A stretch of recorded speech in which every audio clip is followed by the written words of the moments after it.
మేషరాశి వారికి ఈ వారం మిశ్రమ ఫలితాలు గోచరిస్తున్నాయి. ఆరోగ్యపరంగా కొన్ని జాగ్రత్తలు తీసుకోవాలి. వృత్తి ఉద్యోగాల పరంగా కూడా సాధారణంగా ఉంటుంది. చేపట్టిన ప్రతి పనిలోనూ నిరాశ నిస్పృహత ఏర్పడుతుంది. అయితే కుటుంబ సభ్యుల అండదండలు లభిస్తాయి. భాగ్యాధిపతి వ్యయాధిపతి అయిన గురువు చతుర్థంలో వక్రించున్నారు. పంచమంలో కేతువు, పంచమాధిపతి అయిన రవి సప్తమంలో నీచిబడి ఉన్నారు. అదేవిధంగా బుధకుజులతోటి కలిసి ఉన్నారు. వ్యాపార అభివృద్ధి కోసం ఈ చేసే ప్రయత్నాలు ఏవైతే ఉంటాయో అవి వారం సానుకూలంగానే ఉంటాయి.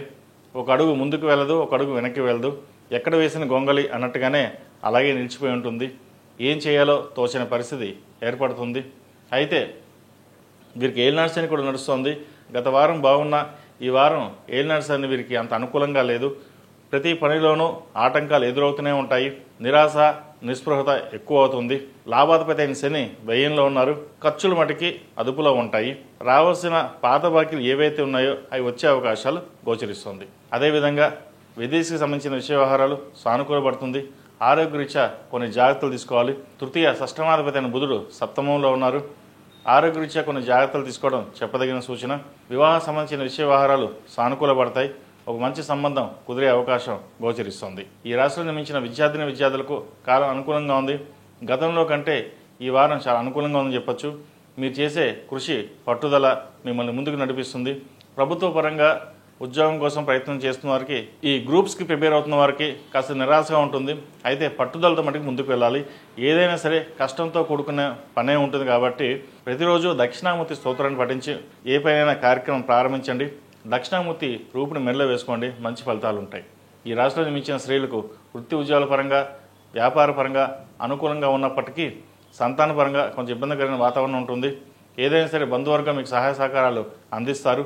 ఫైనాన్షియల్గా పరంగా కూడా కొంత అనుకూలత ఉంటుంది. రావాల్సిన బెనిఫిట్స్ ఏవైతే ఉన్నాయో అవి వచ్చే అవకాశం గోచరిస్తుంది. ఏదైనా సరే అప్పులు తీర్చివేయాలి, జీవితంలో ఎవరికి అప్పు ఉండకూడదు అనే భావంతో ఉంటారు. కలో గంజో బతికి ఉండాలి తప్పితే కానీ ఒకరి కింద మనం చేయకూడదు. రేపొద్దున చేయడం వల్ల మనల్ని ఏదో మాట అంటారు అన్న భావన కూడా ఉంటుంది. వీరికి మొండితనం ఎక్కువ అవుతుంది. ఏదైనా సరే కోపతాపాలకు దూరంగా ఉండి తీసుకునే నిర్ణయాలు స్థిరమైన నిర్ణయాలు తీసుకోవడంగా చెప్పదగినది. దానివల్ల భవిష్యత్తులో బాగుంటుంది. ఈ రాశి వారికి ప్రతిరోజు ప్రతినిత్యం ఓ నమస్తేవతతో దీపారాధన చేయడం, అదేవిధంగా దక్షిణామూర్తి స్తోత్రం పఠించడం చెప్పదగిన సూచన. ఈ రాశిలో జన్మించిన వారికి కలిసి వచ్చే సంఖ్య 4, కలిసి వచ్చే రంగు తెలుపు.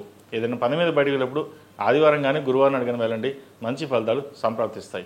ఈ పూజా స్టోర్ .in పసుపు కుంకుమ నుంచి దేవతా విగ్రహాల దాకా అన్ని రకాల పూజలు, వ్రతాలు, వివాహం, గృహప్రవేశం, హోమాది శుభకార్యాలకు కావలసిన పూజా సామాగ్రి అంతా ఒక్క క్లిక్ తో మీ ఇంటి వద్దకే. నేడే ఆర్డర్ చేయండి మీ ఈ పూజా స్టోర్ .in లో. One stop for all pooja needs.